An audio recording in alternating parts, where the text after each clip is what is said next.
This is Stranger Than Fiction, case number 8, The Story of the Amityville Horror.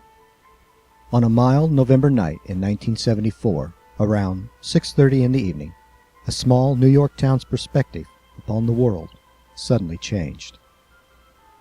23-year-old Ronald DeFeo Jr. entered Henry's Bar, a local watering hole, and proclaimed with an ashen face, "You've got to help me. I think my mother and father have been shot."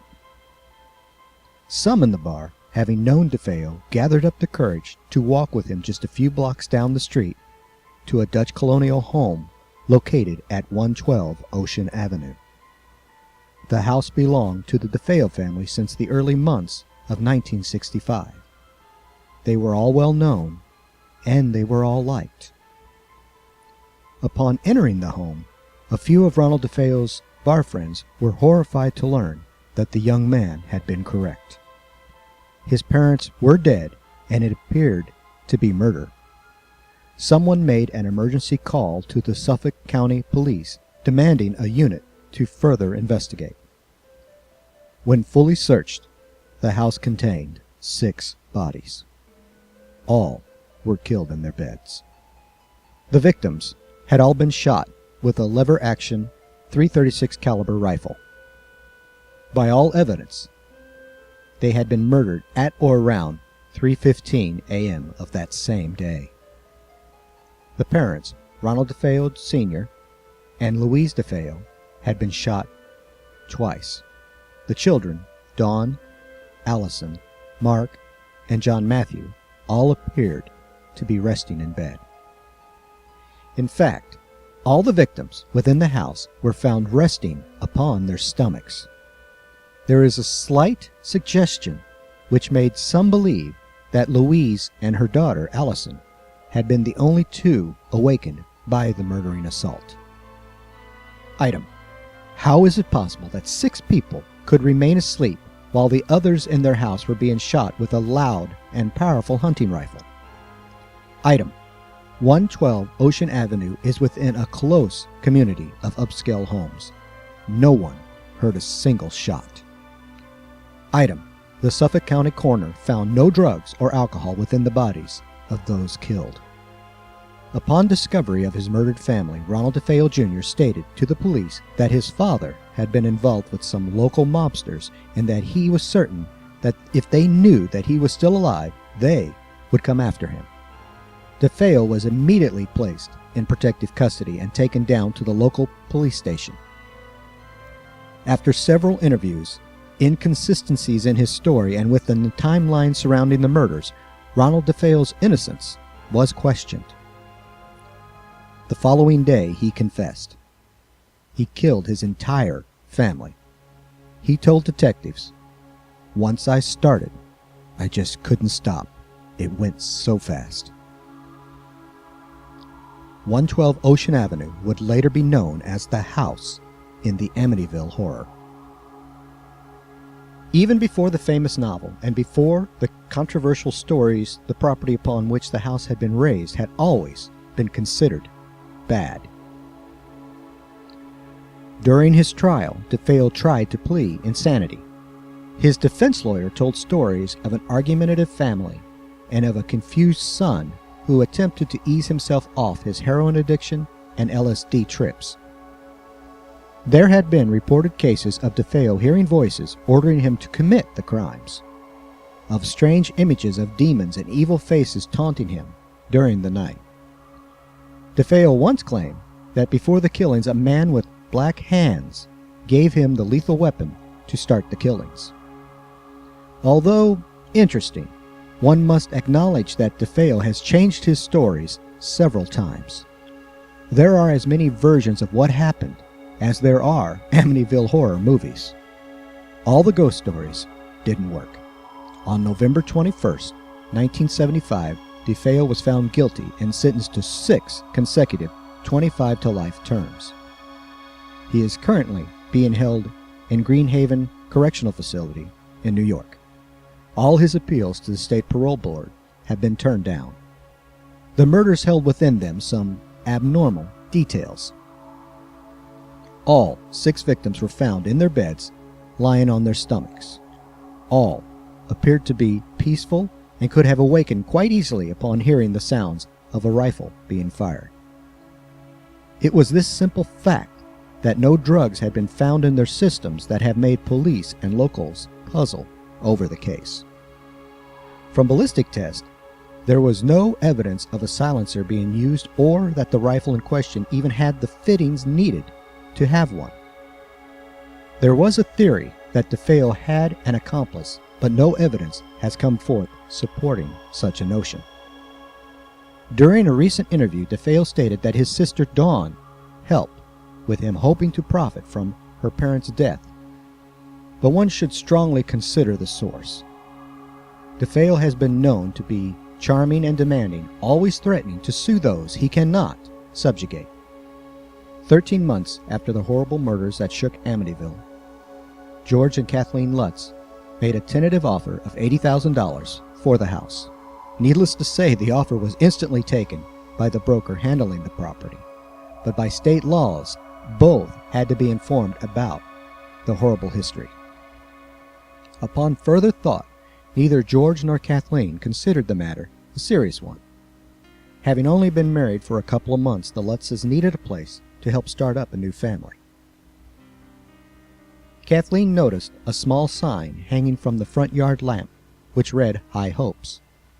With her 3 children from a previous marriage, Daniel, Christopher, and Melissa, she was hoping for the best. The Lutz family moved into the home on December 23, 1975.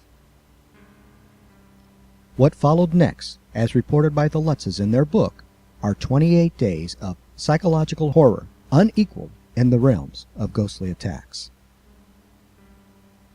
Upon moving into the house, most of the personal belongings of the DeFeo family had been included in the price of the home.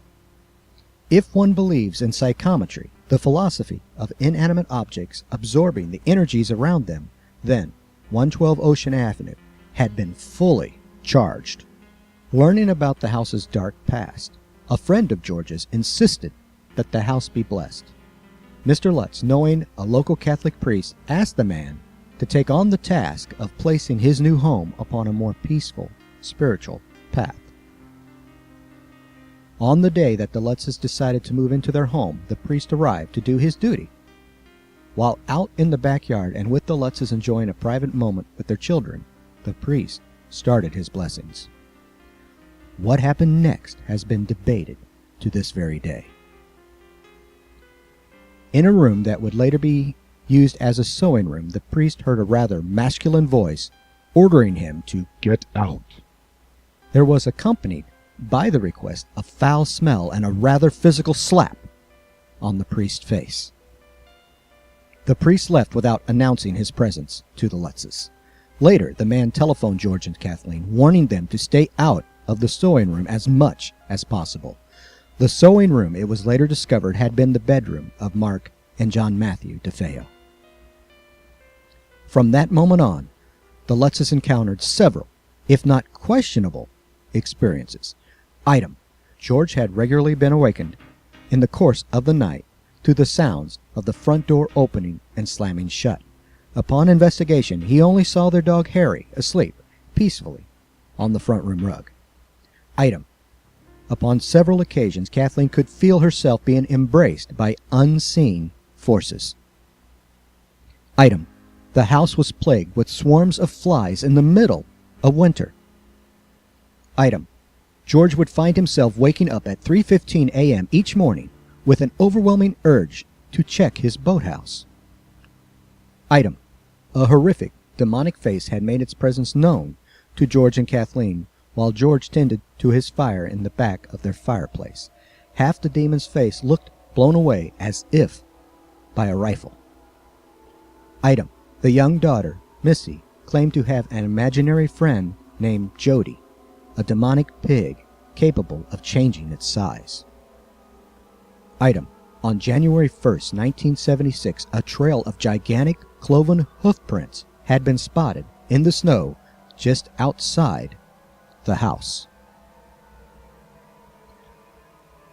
On January 8th, 1976, realizing that something was against them, George and Kathleen performed one of two blessings upon their house. With a silver crucifix, the two entered each room of their home reciting the Lord's Prayer, asking for peace to come to their house. While doing this, each heard several excited voices begging them to stop what they were doing. The second blessing, which took place in mid-January, was so frightening and indeed so horrific, neither ever fully explained the events, not even in their book, stating that it was just too scary. Although it is rarely mentioned, the Lutzes did try to leave their home for a while, heading toward Deer Park, New York to stay with Kathleen's mother. While attempting to relax, the phenomenon followed them, suggesting that a quiet night with the in-laws would solve nothing. After a final night of screaming demons and green slime oozing from the walls of their home, George and Kathleen Lutz took their children and dog, leaving on January 14, 1976. As a form of therapy, George had both himself and Kathleen go over 45 hours of audio accounts regarding their experiences at 112 Ocean Avenue. Upon the hearing of the tapes, a local editor introduced the Lutzes to author Jay Anson, who thought that their story had potential. The book, The Amityville Horror, has sold over 10 million copies of its numerous editions. The title, most people believe, had been derived from the classic H.P. Lovecraft story, The Dunwich Horror, which had been first published in 1929. There are those who claim that this story and all its players were made up to just sell books, that the tragedy of the DeFeo murders was used and capitalized upon for monetary gain. As someone who has had his own sanity questioned after being attacked by a ghost, I can sympathize with the Lutzes. Ronald DeFeo, not so much. At least, in their episode, the Lutzes took no human lives. Kathleen Teresa Lutz died of emphysema on August 17, 2004. George Lee Lutz died of heart disease on May 8, 2006. Both had divorced in the late 1980s but remained on good terms. Neither ever suggested that it was the spirits that caused them to grow apart. Ronald DeFeo remains within the gray walls of his correctional facility, refusing interviews and comments unless paid for the honor. His family is presently entombed in the Amityville's nearby St. Charles Cemetery. To this day, the house at 112 Ocean Avenue has remained a dead cell. There has been no other paranormal activity reported. Perhaps peace has finally come to her walls. For the future families that do reside there, I certainly hope so.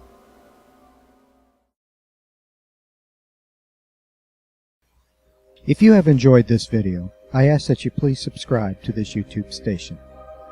If you are interested in reading any of my personal work, please go to my website, donaldallenkirch.com. My books are available in ebook, print, and audiobook format. It would be an honor to entertain you. So, for Stranger Than Fiction, this is Donald Allen Kirch, wishing you unpleasant dreams. Good night.